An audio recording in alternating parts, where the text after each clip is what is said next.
네, 안녕하세요. 최백은 TV의 최백은 교수입니다. 오늘은 평상시 경제 보도 나오는 뉴스와 달리요.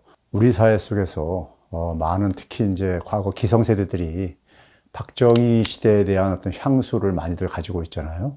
그래서 이 부분에 대해서 경제학자로서, 그다음에 특히 경제사학자로서 좀 평가하는 시간을 갖도록 하겠습니다. 박정희에 대한 어떤 향수는 저는 우리 사회가 꼭 넘어야 될 하나의 산이고요. 사실상 박정희 모델은 생명을 다했습니다. 특히 그게 굉장히 역설적이지만은 박근혜 정부 시절 때 생명을 다했습니다.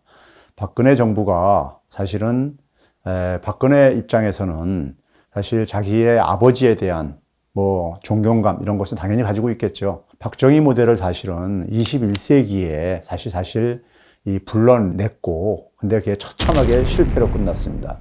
2016년 4분기에 전체 가계 중에서 한 60%가 가계소득이 감소할 정도로요. 그리고 우리나라의 제조업의 붕괴가 본격적으로 진행이 됐었죠. 그래서 사실 아버지의 모델을 딸이 그러니까 매장시키는 하나의 이런 이제 그러니까 역설이 사실 벌어졌습니다. 저는 박정희 시대의 경제 시스템을요, 한마디로 얘기했을 때 이거는 기본적으로 일본 모델을 그대로 그냥 모방을 한 겁니다. 근데 일본 모델하고 하나의 차이는 어디에 있냐면요.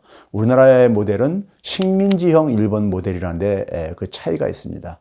우리나라의 식민지는 기본적으로 분단체제로 기결되었죠.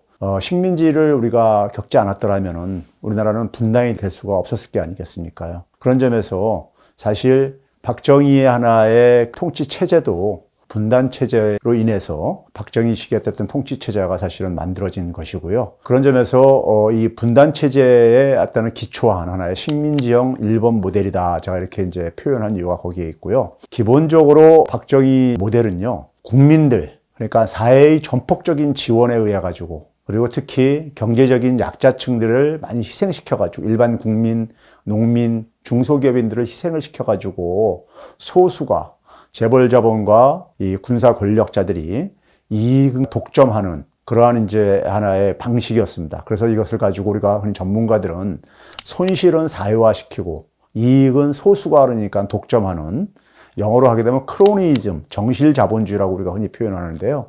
불공정한 하나의 시스템이었었습니다. 그러다 보니까는 우리 사회 속에서 박정희의 장기 독재가 진행이 되어지면서 민주화 운동이 본격화되었었고요. 민주화 세력들이 집권하자마자 바로 제기했던 문제가 재벌개혁으로 이어진 것도 군사 정권하고 재벌하고는 쌍생아였었기 때문에 그렇습니다. 우리나라의 재벌자본은 기본적으로 박정희 시스템에서 만들어진 하나의 산물입니다. 그래서 재벌개혁은 바로 박정희 시스템을 청산하는 길이고, 박정희 시스템을 청산하는 길은 분단체제를 청산해야만 가능한 것이고, 또 식민지 유산을 청산해야지만이 가능한 이런 역사적인 하나의 성격을 가지고 있겠다고 하겠습니다.